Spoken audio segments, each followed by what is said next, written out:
The people who forget to die መሞትን የረሱ ሰዎች ነዋሪዎቿ ሁሉም በሚባል ደረጃ ከ100 ዓመት በላይ ነው ህይወታቸው የሚያልፈው ከ100 ዓመት በታች ገና ነን ይላሉ 110 120 130 ዓመት የሚኖሩ ሰዎች አሉ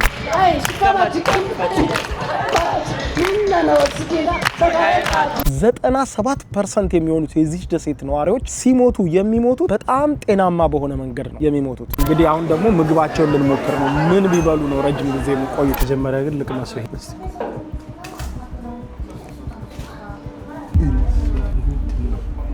ይሄን ኤቭሪዴይ የሚጠጡት በምንም ልጠጣው ማልችለው መጠጥ ቢኖር ይሄ The people who forget to die መሞትን የረሱ ሰዎች በሚል ርዕስ በርካታ ዘጋቢ ፊልሞች ስለዚህ አካባቢ ነዋሪዎች ተሰርተዋል እጅግ በጣም በርካታ ጥናታዊ ጽሁፎች ተዘጋጅተዋል በጣም በርካታ መጽሐፎችም ተጽፈውባቸዋል ቱሪስቶች አሁንም ድረስ ይህ ሚስጥር ያስገረማቸው እንደ ጉድ ወደዚህ ደሴት ይፈሳሉ ያለሁት አስገራሚ አኗኗር በሚኖርባት ነዋሪዎቿ ሁሉም በሚባል ደረጃ ከ100 ዓመት በላይ ነው ህይወታቸው የሚያልፈው ከ100 ዓመት በታች ገና ነን ይላሉ እንደውም አንድ ዝነኛ በሆነ አባባላቸው ይታወቃሉ ሞት በ80 ከጠራ ገና ልጅ ነኝ በለው በ90 ዓመት ከጠራህ ደግሞ ከ100 በኋላ ና በለው በሚል አባባላቸው ይታወቃሉ አንዳንዶች የማይሞቱት ሰዎች ሲሏቸው አንዳንዶች ግን መሞትን የረሱ ሰዎች በማለት ይገልጿቸዋል ያለሁት በጃፓኗ ኦኪናዋ በተሰኘች ደሴት ላይ ነው በዓለማችን ላይ እንደምታውቁት ብሉ ዞን ተብለው የተለዩ ወይም ሰማያዊ ዞኖች ይገኛሉ እነዚህም የሰው ልጆች ከተለመደው የእድሜ ጣራ በላይ የሚኖሩበት ረጅም እድሜ የሚኖሩበት ጤናማ አኗኗር የሚኖሩበት 5 ቦታዎች ተለይተዋል ከነዛ ውስጥ ግን ቀዳሚው ይህ ኦኪናዋ የተባለው የጃፓን ደሴት ነው ብዙዎች ይቺን ደሴት የጃፓን ደሴት ስለተባለች ብቻ ከጃፓን ጋር ቀላቅለው ያያዋታል ነገር ግን ከጃፓን መልክዓ ምድር ገንጠል ብላ ያለች ራቅ ብላ የምትገኝ በፓሲፊክ ውቅያኖስ ውስጥ ያለች ትንሽዬ ደሴት ነች በባህልም በሌሎችም ነገሮች ከጃፓን ጋር አይገናኙም ከጃፓን ጋር ሀገር ሆነው ራሱ የተጣመሩ በጣም በቅርብ ጊዜ በወረራ ነው ስለዚህም ከጃፓን የተለየ በጣም ብዙ ነገር አላቸው ኦኪናዋ ሰዎች የአኗኗር ጥበብን በተመለከተ ይህንን ፕሮግራም ወጣቶች እንዲሁም ጎልማሳና በእድሜ የገፋችሁም ብታዳምጡት መልካም ነው ካስተሳሰባቸው እስከ አመጋገባቸው እስከሚጠጡት ነገር ጭምር እየሞከረን ሁሉንም አንድ ባንድ የረጅም እድሜ መኖራቸው ሚስጥር እናያለን የዚህን ቪዲዮ ፓርት በ3 እንከፍለዋለን የመጀመሪያው ኢኪጋይ እንለዋለን ሁለተኛው ደግሞ ኑቺ ጉሱይ ስንለው ሶስተኛው ደግሞ ሞአይ የሚባሉ 3 የዚህ ደሴት ነዋሪዎች ረጅም እድሜ እንዲኖሩ የሚያደርጋቸው በተለይም ረጅም እድሜ መኖር ብቻ አይደለም የሚገርማቸው ከ100 ዓመት በላይ 110 120 130 ዓመት የሚኖሩ ሰዎች አሉ እዚሁ ደሴት ላይ መኖር ብቻ ሳይሆን አሟሟታቸው ራሱ በጣም የሚገርም ነው ሲሞቱ 97% የሚሆኑት የዚህ ደሴት ነዋሪዎች ሲሞቱ የሚሞቱ በጣም ጤናማ በሆነ መንገድ ነው የሚሞቱት ይሄውም ሰውን ተሰናብተው ቻው ብለው በሰላማዊ መንገድ እንጂ በምንም በኩል ህመም አያገኛቸው በሚኖሩበት ዘመን በሙሉ በጣም ጤነኛ ሆኖ ነው የሚኖሩት በዘመናቸው አንዴ እንኳን ህክምና አግኝተው ማያውቁ በጣም ብዙ አዛውንቶችን ታገኛላችሁ በየገበያው በየሬስቶራንቱ ስለዚህ አኗኗራቸው በ3 የሚከፈል ኢኪጋይ ኑቺ ጉሱይ እንዲሁም ሞአይ እነዚህ 3ቱ የረጅም እድሜ ሚስጥራት ምንድናቸው ወጣቶች ጤናማ የሆነ ህይወት እንዲኖራችሁ ይሄንን አድምጡ ደሞቻችሁን ለማግኘት ጤናማ የሆነ ኑሮ ለመኖር እነዚህን የዚህችን ደሴት 3 ሚስጥሮች አካፍላችኋለሁ በእድሜ ገፋችሁ ጎልማሶች ሁላችሁም በጥሞና አድምጡት 3ቱም እጅግ አስገራሚ ሚስጥራት ናቸው አንድ ባንድ እናያለን ከዛ በፊት ግን ስለ ኦኪናዋ ደሴት አጠር ያለች ታሪኳን እነግራችኋለሁ የዛሬውን ቪዲዮ ስፖንሰር ያደረገላችሁ ፊሶን ሪል ስቴት ከማስታወቂያው በኋላ ተመልሰን እንገናኝ ይግቦ በ45000 ካሬ ሜትር ላይ ወደ ተንጣለለው የፊሶን ሪል ስቴት እንኳን ደህና መጣችሁ ቤቶቻችን ተጠናቀዋል ይምጡና ይረከቡ በተንጣለለው የፊሶን መንደር ታውን ሃውስ ቪላና አፓርትመንት እንደ ምርጫው አቀርበናል ዘመናዊና ቅንጡ አፓርትመንቶቻችን ከባለ 1 እስከ ባለ 3 መኝታ ተሰናድተዋል እርሶን ይጠብቃሉ የከርሰ ምድር ውሃ ለተለያዩ ፕሮግራሞች የሚሆን ሰፊ ቴራስ 24 ሰዓት ቋረት ተጠባባቂ ጄነሬተር ሰፊና አስተማማኝ የመኪና ማቆሚያ የደህንነት ካሜራ ጨምሮ ይሄ ቀረሽ የማይባል ዘመናዊና ቅንጡ አፓርትመንት ምርጫው ቪላ ከሆነ ደግሞ የተሟላና በ340 ካሬ ሜትር ላይ ያረፈ በውስጡ 6 መኝታ ቤቶች 7 መታጠቢያ ቤቶች 2 ሳሎን 1 ባህላዊና 1 ዘመናዊ ኩሽናዎችን በውስጡ ያቀፈ ቤትም አለን ታውን ሃውስስ ቢሉ በፊሶን መንደር ምን ጠፍቶ 5 መኝታ ቤት 6 መታጠቢያ ቤትን 1 ባህላዊና አንድ ዘመናዊ ኩሽና አካቶ በ190 ካሬ ላይ ያረፈ 2 መኪና ማቆም የሚያስችል ሰፊ ግቢ ያለው የፊሶን መንደር ይምጡ። ዛሬውኑ የቤት ባለቤት ይሆኑ። በ0952 78 78 78 ወይም በ0952 79 79 79 ላይ ሃሎ ይበሉን። ፊሶን ሪል ስቴት የርሶ። ከማስታወቂያው ተመልሰናል። በመጀመሪያ ስቶሪ ታይም። ኦኪናዋዎች ለመሆኑ ማን ናቸው? እንግዲህ ኦኪናዋ የምትባለው ደሴት በፓሲፊክ ውቅያኖስ ላይ ያለች በጣም ታይኒ የሆነች ደሴት ነች። ይቺ ደሴት እንግዲህ የጃፓን አካል አልነበረችም በፊት። የራሷ መንግስት፣ የራሷ ንጉስ ያላት፣ የራሷ አስተዳደር ያላት፣ ህዝቦቿም በጤነኝነትና በታላቅ ፍልስፍና በታላቅ የሥነ ጽሑፍ ጥበብ ለረጅም ጊዜ የኖሩ ጥንታዊ ህዝቦች ነበሩ በዚች ደሴት ላይ። ነገር ግን በ16ኛው መቶ ክፍለ ዘመን ጃፓን መጣ፣ ወረረቻቸው፣ መንግስታቸውንም አጠፋች። በወረራ ከተያዙ በኋላ ታዲያ የሁለተኛው የዓለም ጦርነት ተቀሰቀሰ። ማለትም ጃፓንን ለመታገል በጣም በርካታ አሜሪካን ጨምሮ በጣም በርካታ ኃይሎች ወደዚህ አካባቢ መጡ። በዚህ ጊዜ እንግዲህ ደም አፋሳሽ ጦርነት ከተካሄደባቸው ቦታዎች አንዱ ይቺ የኦኪናዋ ደሴት ነች። የጃፓንና የአሜሪካ ኃይሎች በከፍተኛ ሁኔታ ተዋግተውባታል። ከዛ በኋላ ኦልሞስት ደሴቷን ሙሉ በሙሉ ታሪኳን ባጠፋ መልኩ ከተዋጉ በኋላ አሜሪካ አሸንፋ ጃፓንም እጅ ሰጥታ ደሴቱን ለቃ ሄደች። ከ1945 በኋላ እስከ 1970ዎቹ አጋማሽ ድረስ የቆዩት በአሜሪካ ቁጥጥር ስር ነው። ከዛ በኋላ ግን በ1970ዎቹ አጋማሽ በይፋ ወደ ጃፓን ተመለሱ እንጂ እስከ 16ኛው መቶ ክፍለ ዘመን ለሺህ ዓመታት የኖሩት በራሳቸው መሬት በራሳቸው ታሪክ ውስጥ ነው። አሁንም ቢሆን ከጃፓን ጋር ብዙ የሚያቀራርብ ባህል የላቸው። የራሳቸው የሆነ ዩኒክ ያኗኗር ስታይል አላቸው። ነገር ግን ከዚህ የሄዱ ብዙ ስነ ጥበባዊ ነገሮች በተለይ ደግሞ ካራቴን ብትመለከቱ ካራቴ ለመጀመሪያም ጊዜ የተፈጠረው እዚች የኦኪናዋ ደሴት ላይ ነው። ካራቴን ዓለም የተዋወቀው ከዚህ በኋላ ነው ማለት ነው። እንግዲህ በጣም በርካታ ፊልሞች ተሰርተውባታል። አሁንም የአሜሪካ ግዙፍ የጦር ሰፈር በደሴቷ ላይ ይገኛል። እንዲሁም አነጋጋሪዎቹ ደግሞ የኦኪናዋ ጥንታዊ ሰዎችም ይኖራሉ። እንግዲህ ከሞላ ጎደል የኦኪናዋ ታሪክ ይህንን ይመስላል። ወደ ዛሬው ፕሮግራምና ዋናው የምናተኩርበት ረጅም እድሜ የዚህ አካባቢ ሰዎች እንዴት እንደሚኖሩ 3 ሚስጥሮች አንድ ባንድ ላካፍላችሁ። ሆፕፉሊ ሊጠቅሟችሁ ይችላሉ። እናንተም ብትተገብሯቸው ደሞቻችሁን ለማግኘት ጤናማ ሆኖን ለመኖር ካመጋገባቸው እስከ አኗኗራቸው እስከ ማህበራዊ ህይወታቸው የሚያጠቃልል ስለሆነ ማለት ነው። ስለዚህም የዚህ አካባቢ ነዋሪዎች ጤናማ ሆኖ እድሜ ዘመናቸውን ለመኖርና ከ100 ዓመት በላይ የተሻገረ የጤነኝነት እድሜ እንዲኖራቸው ያደረገው 3 ነገር ነው። ኢኪጋይ፣ ኑቺ ጉሱይ፣ ሞአይ። እነዚህ 3ቱ ነገሮች ምንድን ናቸው? በቅደም ተከተል እንመልከት። ሾኩዶ ወደሚባሉትና ትንንሽ መመገቢያ ቤቶች ስትመጡ በአብዛኛው ትልልቅ ሰዎች ናቸው የሚሰሩት። በአካባቢው ያሉ ትልልቅ ሰዎች በዚህ አካባቢ በማስተናገድ ይሰራሉ። አሁን እኛን ከመቀበል ጀምሮ አመተው ሲትሰጡኝ ምናምን በደንብ ነው የሚያስተናግዱት። በጣም ዳር ሃፒ እና በጣም በቃ ደስ የሚል መስተንግዶ ነው ያላቸው። ሾኩዶ ነው የሚባሉት እንደዚህ ትንንሽ ቤቶች። እንግዲህ አሁን ደግሞ ምግባቸውን ልንሞክር ነው። ምን ቢበሉ ነው ረጅም ጊዜ የሚቆዩ? እንደዚህ አይነት ቦታዎች ባህላዊ የሆኑ የኦኪናዋ ምግቦችን የምትመገቡበት። ከዛ በፊት ግን ኦኪናዋዎች ስለ ምግብ ያላቸውን ፍልስፍና ነው። የኦኪናዋ ሰዎች ረጅም እድሜ እንዲኖራቸው የሚያደርገው የአመጋገብ ስርዓታቸውን ኑቺ ጉሱይ በማለት ነው የሚጠሩት። ወይም ቃል በቃል ስንተረጉመው የነፍስ መድኃኒት ወይም የአመጋገብ ጥበብ እያልን ልንፈታው እንችላለን። እንግዲህ የኦኪናዋ ሰዎች ምግብ አይደለም ምግብ መድኃኒት ነው ብለው ነው የሚያስቡት። እንደውም አንድ ዝነኛ አባባል አላቸው ከዚህ ጋር የተገናኘ የኦኪናዋ ሰዎች። ይኸውም ምግብህን እንደ መድኃኒት ብላ ካልሆነ ደግሞ መድኃኒት እንደ ምግብ ትበላለህ በማለት ነው የሚያስቀምጡት። እና በጣም ፓወርፉል ወርድ ነው። ምክንያቱም እያንዳንዱ ጤናችን ሆነ የሰውነት አቀማመጣችን፣ የወደፊት ህይወታችን፣ የእድሜያችን መርዘም ማጠር የሚገናኘው በቀጥታ ከምንበላው ምግብ ጋር ነው በመጀመሪያ ይላሉ። ስለዚህ ኑቺ ጉሱ ላይ የሚበሉትን ስንመለከት ቅጠላቅጠሎችን አዘውትረው ይመገባሉ። ስጋ ደግሞ ፈጽሞ አይመገቡም፣ አይመክሩም። እነሱም ለክብረ በዓል ብቻ ከ2 ዓመት አንዴ ወይ ደግሞ ከዓመት አንዴ ለክብረ በዓል ብቻ ሊበሉ ይችላሉ የተወሰነ ስጋ።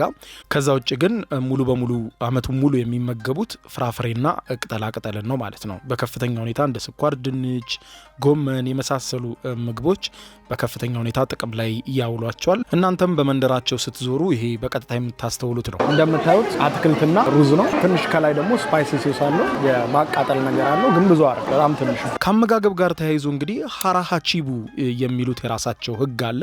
ሃራሃቺቡ ማለት 80% ብቻ ብላ ማለት ነው። ወይም ደግሞ ጠግበህ አትብላ፣ ጥግብ እስክትል ድረስ አትብላ። ምክንያቱም ሰውነት ይጨነቃል፣ አይምሮ ማሰብ አይችልም በሚል ነው እነሱ የሚፈቱት። ስለዚህ ለረጅም እድሜ የሰውነታችንን ኦርጋኖች አለማድከም፣ ከአቅማቸው በላይ ስራ አለመስጠት፣ ከተፈጥሯቸው በላይ እንዲደክሙ አለማድረግ ትልቅ እድሜ ወይም ረጅም እድሜ እንድንኖር ያደርጋል ብለው ስለሚያስቡ ጠግቦ መብላት እንደ መጥፎ ነው የሚታየው በኦኪናዋ ውስጥ ማለት ነው።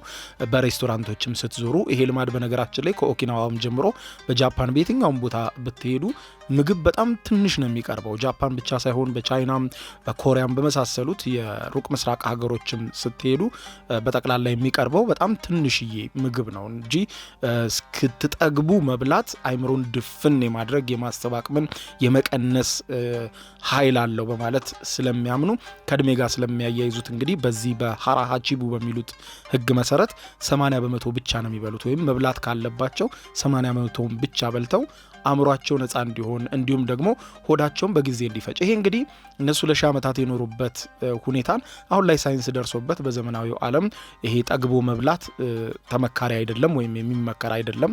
ይህንንም የሳይንስ ባለሙያዎች በስፋት ያብራሩታል፣ የህክምና ባለሙያዎችም ይጋሩታል። ስለዚህ በሃራሃቺቡ ህግ መሰረት በዚህ በኦኪናዋ ውስጥ ምግብ ስትመገቡ 80% ከደረሳችሁ ወይም 80% መብላት ካለባችሁ ከበላችሁ ታቆማላችሁ ማለት ነው። ከዛ በኋላ ደግሞ አመጋገብ ላይ ደግሞ ቶሎ መብላት በራሱ በከፍተኛ ሁኔታ ለሰውነታችሁ ችግር ያመጣል። ስለዚህ የሰውነታችሁ ኦርጋኖች መስራት ከሚችሉት በላይ አታሰሯቸው። ስለዚህ ስትመገቡ ረጋ ብላችሁ ተመገቡ ብለው ይመክራሉ። ስለዚህ ረጅም እድሜ የሚጀምረው ከአመጋገብ ነው። ሌላኛው ደግሞ የምትበሉት ምግብ በራሱ የሚበላው ምግብ ምንድን ነው የሚለው ራሱ ይወስነዋል። ስጋን እንደፈለግን መብላት ወይም ደግሞ አግበስብሶ መብላት ተገቢ እንዳልሆነ አንዳንዶችም እንደውም ከዚህም ራቅ ብለው እኛ ስጋ በላ አይደለንም ወይም ሰዎች ስጋ ለመብላትም አይደለም የተፈጠሩት በማለትም ጭምር ይከራከራሉ። ነገር ግን የኦኪናዋ ሰዎች በአመት አንድ ጊዜ ወይም በሁለት አመት አንድ ቀን ብቻ ነው ስጋ የሚመገቡት። ከዛ ውጭ አመቱ ሙሉ ፍራፍሬ አትክልቶችን በመብላት ጊዜያቸውን ይፈጃሉ። ቀደም እንደነገርኳችሁ ስኳር ድንች ዋነኛ ምግባቸው ነው። ይህንንም እንግዲህ መንደራቸውን ስትጎበኙ በግልጽ የምታዩት ነገር ነው እና አመጋገብ ጋር ተያይዞ ያላቸው ፍልስፍና በጣም ለየት ያለ መልካቸው ላይ የሚታየው የምትበሉት ነገር ነው ብለው ያምናሉ። ስለዚህ አመጋገባችን አቋማችንን፣ ሁኔታችንን በቀጥታ ደግሞ እድሜያችንን እንደሚመራውና እድሜያችንን እንደሚያረዝመው ያምናሉ ማለት ነው። ለዛ ነው ምግብ አይደለም መድኃኒት ነው ተብሎ ነው የሚታሰበው ወደ ሰውነታችን የሚገባው ነገር ማለት ነው።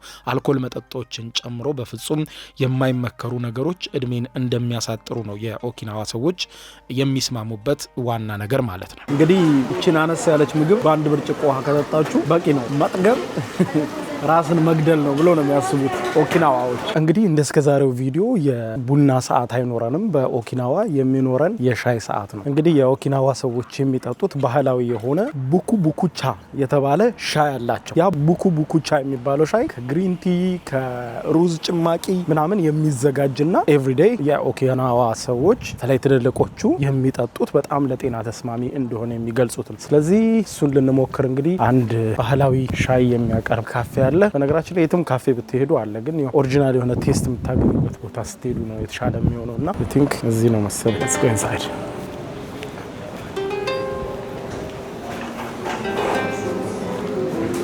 ኦኬ ሶ የቡኩ ቡኩ ቲ አሰራሩን ጠየቅኳትና እንዴት ነው የሚሰራው ስላት የተዘጋጀው ሁሉ አለ እና መጣችልኝ። ወደ ተመልካቾች ማድረስ አለብኝ እኔ ብቻ ጠጥቼ ማነሱ በየቤታቸው ሳይጠጡ ምናምን ብዬ ተከራክሬ ሎይስ ይሄንን ሰጡኝ። እነሱ ማዘጋጅተዋል። ብዙ ቱሪስቶች ስለሚመጡ ከምንድን ነው የተሰራው ብሎ ይጠይቋቸዋልና ኦልሬዲ የተጠረዘ እንደዚህ አድርገው ኢንግሪዲየንቱን አዘጋጅተውታል። ኢቭን እንዴት እንደሚጠጣ ጭምር ማለት ነው። ስለዚህ የሩዝ ጭማቂ ፎም ነገር አለው ከላይ ሲመጣ እንደ ፎም ተቆልሎ እንደ ክሬም ተቆልሎ ነው የሚመጣው። ያ ግን የሩዝ ጭማቂ እና የሩዝ ጭማቂ ከዛ በኋላ ሻይና ኦቾሎኒም አለው ምናምን እንደዚህ የተቀላቀሉ ነገሮች አሉ። ኦቾሎኒ ግሪን ቲ ምናምን አለው። ሶ ለማንኛውም አሰራሩ እንደምትፈልጉ ፎቶን ልክላችኋለሁ። ኤኒዌይስ አሰራሩ እዚህ ላይ አድርገውታል። ለመጠጣት ደግሞ ጀስት የሚመጣውን እቃ ካፑን እንደዚህ ይዛችሁ ጠጡ እንደማንኛውም እንትን፣ ካልሆነ ግን በስፑን መጠጣት ትችላላችሁ ነው የሚሉት። ስለዚህ ቡኩ ቡኩ ቲ እንግዲህ አሰራሩ ይሄንን ይመስላል ማለት ነው። ሻሂ ነው ሉክ ሆነ ጣፋጭም አብሮት ይመጣል። ግን ይሄ ካልቸራል መጠጡ እንደምታዩት። መጀመሪያ ግን ልቅመስ። ይሄ የሩዝ አረፋ የሚባለው ነገር ምንድን ነው? እስቲ ምንድን ነው? ይሄን ኤቭሪዴይ የሚጠጡት በቃ ምርጥ ነው በሚለው ያዙት። ማለት እንትን አይደለም ወደ ምንም ቴስት ለስ ነው። የሆነ የሩዝ ጭማቂ ነው አላልኳችሁ? ምንም ቴስት የለውም። የቆየ ሄድ እንደውም የመረበሽ እንትን አለው። ግን እስቲ ደግሞ ከስር ጋር ያለውን ልቅመስ። ይቆይ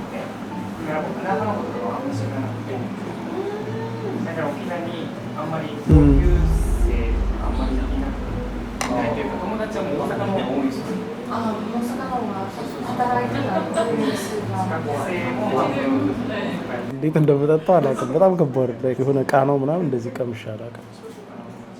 ምን ቴስት የለውም። የበለጠ ደግሞ ትንሽ መረር ይላል እና ያው ለምግባቸው ምናምን እንደነገርኳቸው እንግዲህ በጣም ጠቃሚ ነገር ነው አድርገው ነው የሚጠጡት አላልኳቸው።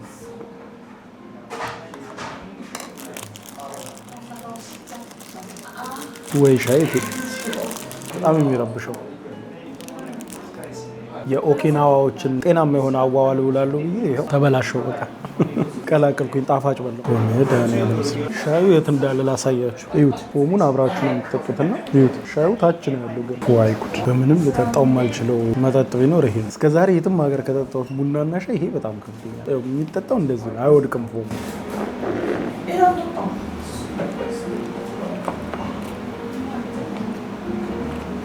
ብቻውን አይጠጣም። እነሱም ጣፋጭ አብረው የሚያመጡት ለዛ ይመስለኛል። ማን ነበረ ስሙ?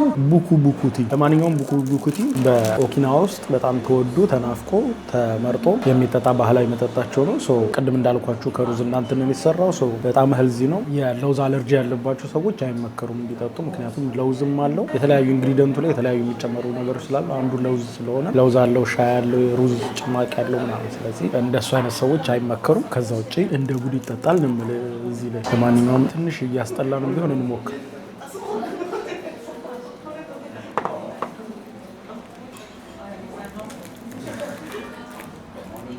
ለለምዶ ያልቻልኩት ነገር እስካሁን ሙሉ ነው እኮ ሰው ይጠጣሉ። እዛ ጋር ማለት እንዳለ እየጠጡ ነው። የኔ ብቻ ነው ያለቀው። ጣዕሙ ራሱ ዛሬ የሚጠፋ አይመስለኝም ከአፌ። ጣፋጭ አብረው የሚያመጡት አውቀው ነው። ወደ ሁለተኛው ክፍል ስንሻገር ደግሞ የኦኪናዋ ሰዎችን ረዥም ዕድሜ እንዲኖሩ የሚያደርጋቸው ነገር ኢኪጋይ ነው። ኢኪጋይ ማለት የመኖር ዓላማ ወይም ጠዋት የምትነሳበት ነገር ምንድን ነው የሚል ነው። ለምንድን ነው ጠዋት የምትነሳው? ስለዚህ ሁሉም የመንደሩ ነዋሪዎች የትኛውም የዕድሜ ክልል ላይ ቢሆኑ ኢኪጋይ ያላቸው ማለት ነው። ኢኪጋይ እንግዲህ በዌስተርኑ በፍልስፍና መጽሐፎች በተለያዩ ሞቲቬሽናል ስፒከሮች አንደበት አድምጣችሁት ሊሆን ይችላል። ኢኪጋይ ወይም የህይወት ዓላማ ምንድን ነው፣ የምትኖርለት ነገር ምንድን ነው እየተባለ ይጠየቃል። ትርጉሙ በኦኪናዋ ውስጥ ፍጹም የተለየ ነው ቀሪው ዓለም ከሚያብራራው። ያው በቀሪው ዓለም እንግዲህ ምንድነው ኢኪጋዩ ሲባል አንድ ሰው እኔ ይሄን ትምህርቴን አጠናቀቄ ይሄን ስራ መያዝና በዚህ ስራ መሰማራት ነው የምፈልገው፣ ለዚህ ጉዳይ ነው መኖር የምፈልገው፣ እኔ ለልጆቼ ነው የምኖረው፣ እኔ ለዚች ሀገር ነው የምኖረው እያለ ሰው የራሱን ኢኪጋይ ያስቀምጣል። በቃ የህይወት መስመር የህይወት ዓላማ የሚኖርለትን ግብ በተለያየ መልኩ ሰው ያስቀምጣል። በኦኪናዋ ውስጥ ግን ይህ ኢኪጋይ የሚባለው ወይም የመኖር ዓላማ የሚባለው የግድ የገዘፈ ነገር መሆን የለበትም ብለው ያምናሉ። ለዛም ነው ኢኪጋያቸው እንደ ሌሎች የዓለም ህዝቦች ያሉ ነው። ትልልቅ ነገር አይደለም ምኞታቸው። ትንንሽ ነገርንም ኢንጆይ ያድርጉ፣ ትልቅም ከሆነ እሰየው፣ ካልሆነም ደግሞ ትንንሽም ነገር ኢንጆይ ያድርጉ ይላሉ። እዚህ ጋር እንግዲህ ኦኪናዋ ውስጥ ጡረታ የሚባል ነገር የለም። ምክንያቱም በየትኛውም የህይወት ፓዝ ውስጥ የሚቋረጥ ወይም የሚቆም ነገር የለም ብለው ያስባሉ። ሰዎች ከአንድ ኢኪጋይ ወደ ሌላ ኢኪጋይ እየተዘዋወሩ ነው የሚኖሩት በማለት ያምናሉ። ከአንድ ዓላማ ወደ ሌላ ዓላማ እንበልና ይሄንም በምሳሌ ብናይ አንድ መምህር በቃ የህይወቴ ዓላማ እኔ ተማሪዎቼ ማስተማር ነው፣ የህይወቴ ትልቁ ኢኪጋይ ወይም ጠዋት የመንቃቴ ዋና ዓላማ እነዚህን ልጆች ማስተማር ነው ሊል ይችላል። አንድ አባትም እነዚህን ልጆች ማሳደግ ነው ሊል ይችላል። ነገር ግን ልጆቹም ያድጋሉ፣ ያ ነገር ይሳካል። ጡረታ የሚባል ነገር የሚመጣና ከስራ መውጣት ሊመጣ ይችላል። እዚህ ጋር ነው የምንለያየው። እንግዲህ በቀሪው ዓለም ጡረታ ሲወጣ ልክ ሁሉም ነገር እንዳበቃ እንዳለቀ ተደርጎ ሊወሰድ ወይም ደግሞ በእድሜ እንደገፋና ከዚህ በኋላ ተቀምጠው እየተነጋገሩ እየተጫወቱ ብቻ የሚያልፉበት ጊዜ እንደሆነ በብዙ የማህበረሰብ ዘንድ ይታመናል። አንዳንዶችም ጠንካራ የሆኑ አባቶች፣ እናቶች ጡረታ መውጣትን ራሱ የማይስማሙበትም አሉ በእኛ ኮሚኒቲ ውስጥ። እንደዚያ ሆኖ በኦኪናዋዎች ዘንድ ይሄ ጡረታ የሚባል ገደብ የለም። አንድ ሰው ዓለማዊ ስራውን ሰርቶ ሲጨርስ ከዛ ደግሞ ወደ ጓሮ መመለስም አለበት። የሆነ ነገር መትከል መኮትኮት አለበት እና ኢኪጋይ ብሎ የሚያስበው ወይም የህይወቱ ዓላማ አንድ አበባም ልትሆን ትችላለች፣ አንድ የጓሮ ጎመንም ልትሆን ትችላለች።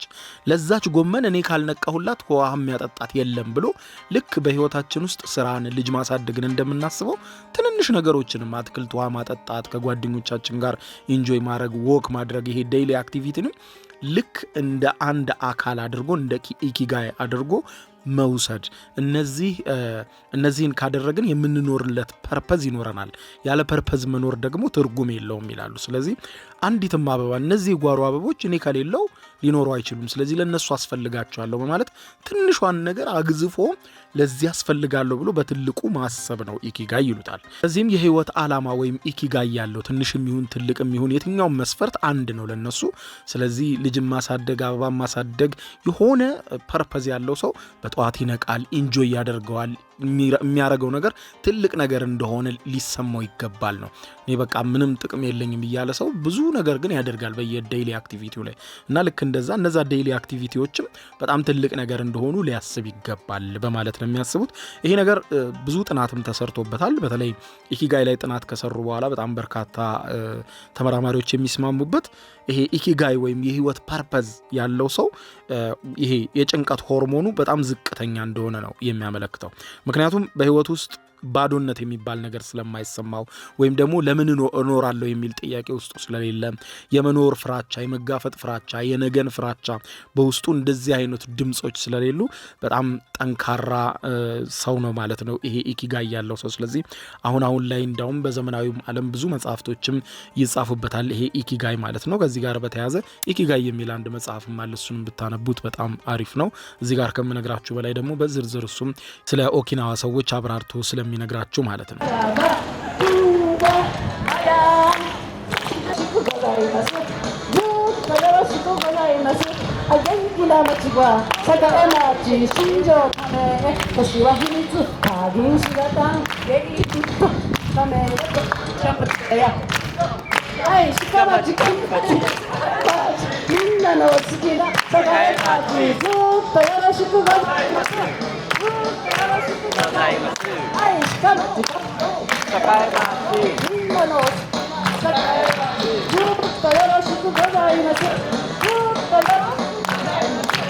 አሁን ደግሞ ያለሁት እንግዲህ ማኪሺ ማርኬት ውስጥ ነው እዚሁ ኦኪናዋ ውስጥ የሚገኝ ትልቁ የከተማው ማርኬት ሲሆን ማኪሺ ማርኬት ይባላል በጣም በሚገርማችሁ ሁኔታ እዚህ ማርኬት ውስጥ ከሚሸጡ ሻጮች መካከል አብዛኞቹ ወደ 70-80 በመቶ የሚሆኑት ሽማግሌና አሮጊቶች ናቸው አብዛኞቹ እድሜያቸው ከ80 ከ90 ዓመት በላይ ነው የተወሰኑ ደግሞ ከ100 ዓመት በላይ ይሆናቸው አሉ የዚህ ኦኪናዋ ቱሪዝም ቢሮ እንዳለኝ ጀስት ጠይቃቸው እድሜያቸውን ኮንታክት አርጋቸው ያው ፍሬንድሊ ከሆንክ ምንም አይሉም ስላሉኝ ያው በብዛት ደግሞ እንግሊዘኛም ስለማይችሉ ላይክ ከሪስፔክት ጋር ከተጠየቁ እንደሚመልሱ ነግረውኛል እንደምታዩት ነው ከኋላ የሚገዙት የሚሸጡትም አሮጊቶች ናቸው ይግቦ በ45000 ካሬ ሜትር ላይ ወደ ተንጣለለው የፊሶን ሪል ስቴት እንኳን ደህና መጣችሁ ቤቶቻችን ተጠናቀዋል ይምጡና ይረከቡ በተንጣለለው የፊሶን መንደር ታውን ሃውስ ቪላና አፓርትመንት እንደ ምርጫው አቀርበናል ዘመናዊና ቅንጡ አፓርትመንቶቻችን ከባለ 1 እስከ ባለ 3 መኝታ ተሰናድተዋል እርሶን ይጠብቃሉ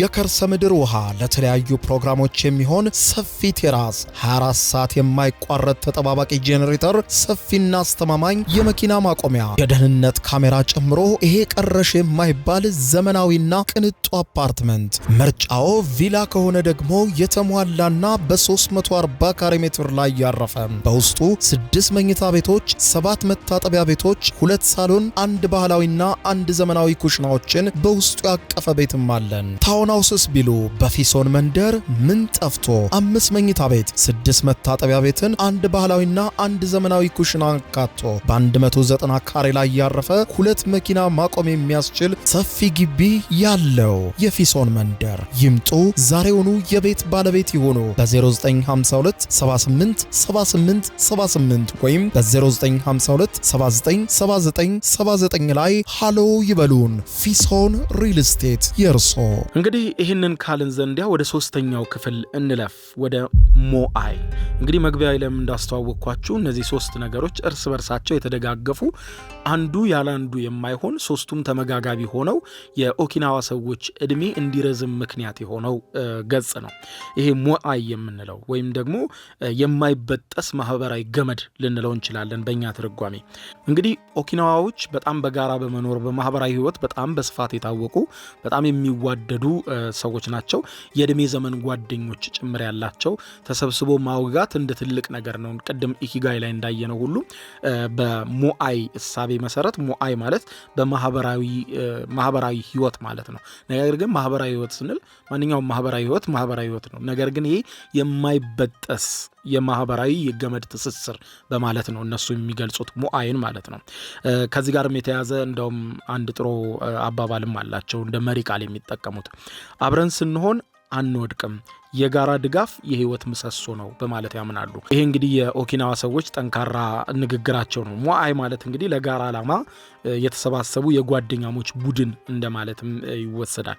ስለዚህ ሞአይ የት ነው ይባላል በእነሱ አባባል። የኔ ሞአይ ከነዚህ ጋር እንደዚህ ነው እያለው ይገልጻል። ሰው የእድሜ ዘመን ጓደኞቹ በእድሜ ዘመኑ ያፈራቸው ማለት ነው። እንግዲህ እነዚህ ነገሮች በጣም ተመጋጋቢ ናቸው የምላችሁ እዚህ ጋር ነው። የሞአይ ጓደኞች ወይም የአንድ ቡድን ሰዎች ከልጅነታቸው ይተዋወቁና እስከ እድሜ ዘመናቸው እስከ ማርጃቸው ድረስ አብረው የሚሆኑ በህይወት ዘመናቸው ሁሉ የሚተዋወቁ በቀልድ በጨዋታ ልክ ሕፃን ሆነው ትምህርት ቤት አብረው እንደሄዱት ሁሉ አርጅተውም እንዲሁ ወክ እያደረጉ አካባቢውን የሚቃኙ አብረው እርሻ የሚኮተኩቱ የነዚህ አይነት ቡድን ያላቸው ሰዎች የሞአይ ቡድን ነው የሚባለው። ስለዚህ አንድ ሰው በህይወት ለመኖር ቅድም ምግብ እንደሚያስፈልገው ምግብ መድኃኒት እንደሆነ ሁሉ እንዲሁም ኢኪጋይ የህይወት የመኖር ፐርፐዝ እንደሚያስፈልገው ሁሉ ሞአይም ወይም ደግሞ የጓደኞች ቡድን ማህበራዊ ህይወትም ያስፈልገዋል ብለው በኦኪናዋ ሰዎች ዘንድ ይታመናል። እንግዲህ ሞአይ የምንለው ነገር ሁለት ጥቅሞችን ለሞአይ አባላቱ ይሰጣል ማለት ነው። የሞአይ አባላቱ የሚያገኙት ሁለት ጥቅም አንደኛ የገንዘብ ድጋፍ ሲሆን ሁለተኛው ስሜታዊ ድጋፍ ነው። ሞአይ ሲመሰረት ወይም የልጅነት ጓደኛሞች ህብረት ልንለው እንችላለን በእኛ ስንገልጽ ማለት ነው። በየወሩ ገንዘብ ያዋጣሉ። ልክ እኛ ሀገር እድር እንደሚባለው ይሄ መረዳጃ ማህበር እንደሚባለው ልክ እንደዛ አይነት ሴንስ ያለው ነው። ነገር ግን በጓደኝነት ብቻ የሚሆን ነው። ይሄ ጓደኛሞች ብቻ የሚያደርጉት እንጂ የአንድ አካባቢ ሰዎች የሚያደርጉት አይደለም።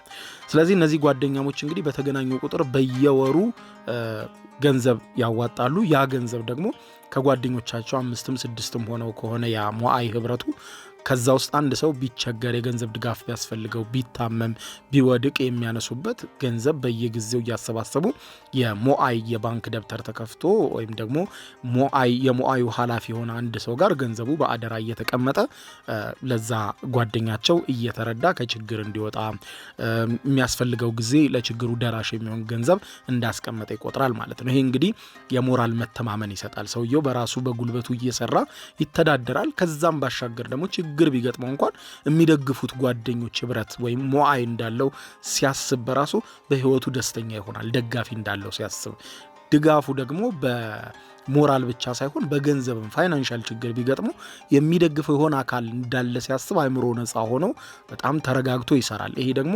ለእድሜያቸው መርዘም ዋና ትልቅ መንገድ ነው ማለት ነው። ሌላኛው ስሜታዊ ድጋፍ ነው። ይሄውም የስሜታዊ ድጋፍ ስንል እንግዲህ የሞአይ ህብረት ያላቸው ጓደኛሞች በየቀኑ ከተቻለ ይገናኛሉ ለሳቅ ለጫወታ ማለት ነው።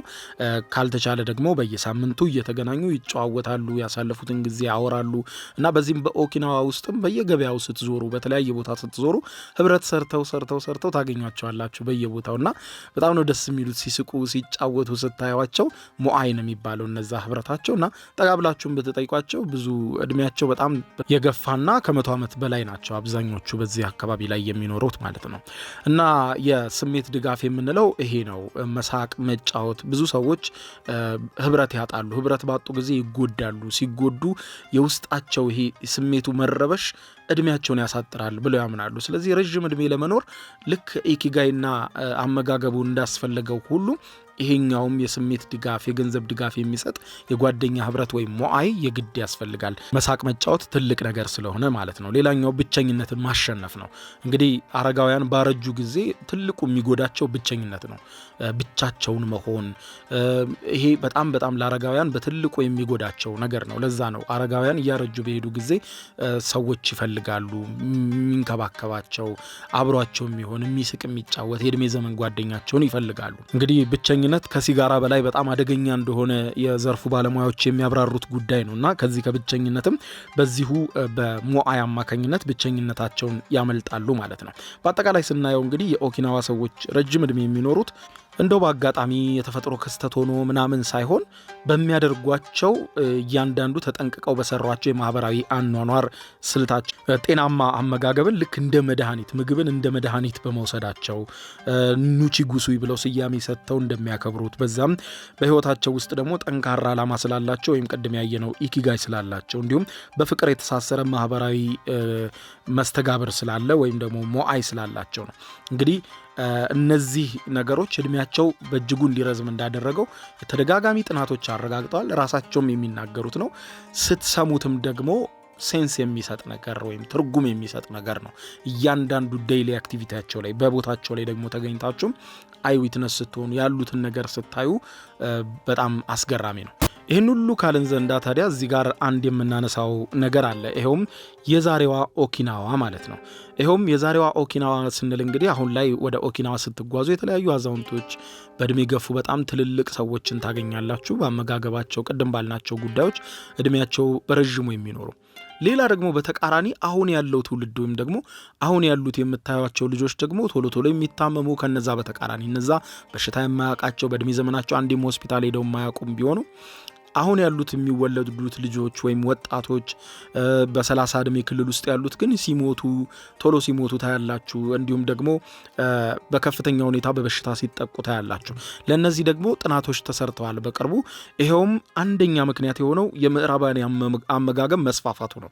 የምዕራባውያን አመጋገብ ስንል እነዚህ በርገር ምናምን የምንላቸው በጣም አደገኛ የሆኑ ለህይወትም ጎጂ የሆኑ ምግቦች በከፍተኛ ሁኔታ በመሰራጨታቸውና አሁን ያለው ትውልድ ደግሞ ይሄ የጣመ የላመ የሚባለውን ምግብ ስጋ የመሳሰሉትን አመጋገቦች በጣም በብዛት በማስፋፋቱ እነዚህ ጉዳይ በከፍተኛ ሁኔታ እየጎዷቸው ነው። ስለዚህ ህዝቡ ከአትክልት ወደ ስጋ የተቀየረበት ትራንዚሽን በጣም በከፍተኛ ሁኔታ የብዙዎችን ጤና እየጎዳ እንዳለ ነው መረጃዎች የሚያመለክቱት። ከዛም ባሻገር ደግሞ የጨውና የስኳር መጠን መጨመር ደግሞ ለስኳር በሽታ እንዲጋለጡ አድርጓቸዋል።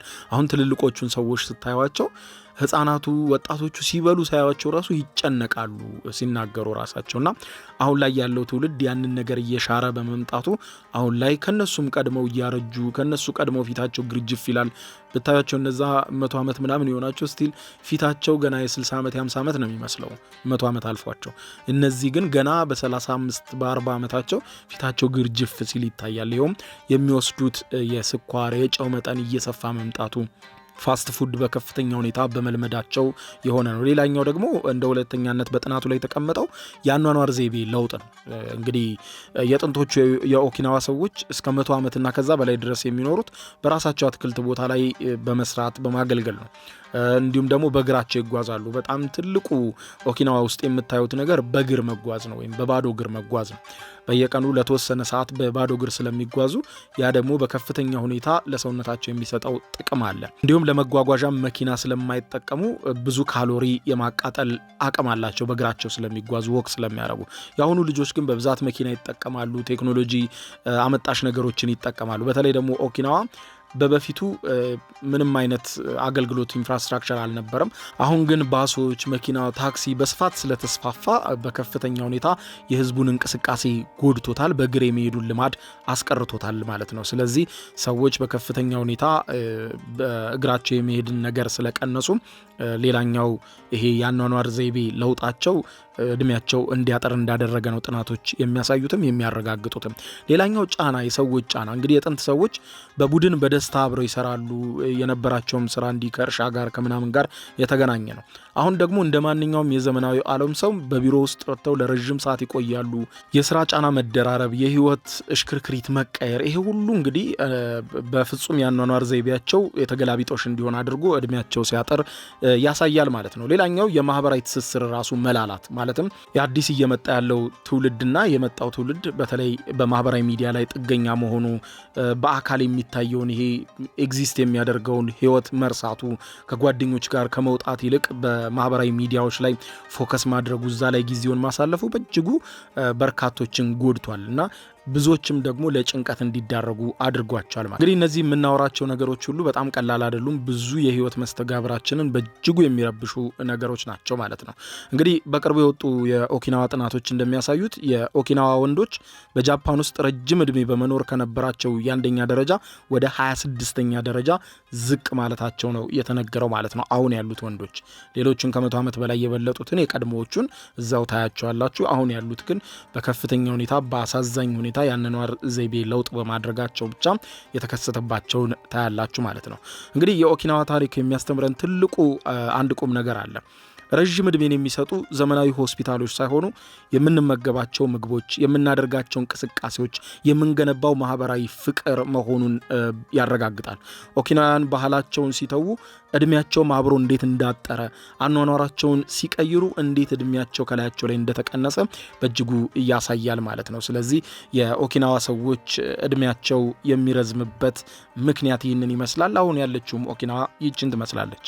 የዩቲዩብ የስኬት ሚስጥሮችን በዝርዝር የያዘው የአቤል ብርሃኑ የወይኗ ልጅ መጽሐፍ ሁለተኛ እትም በገበያ ላይ። ዩቲዩብ ለመጀመር በአጭር ጊዜ ስኬትን ለመቀዳጀት አስበዋል?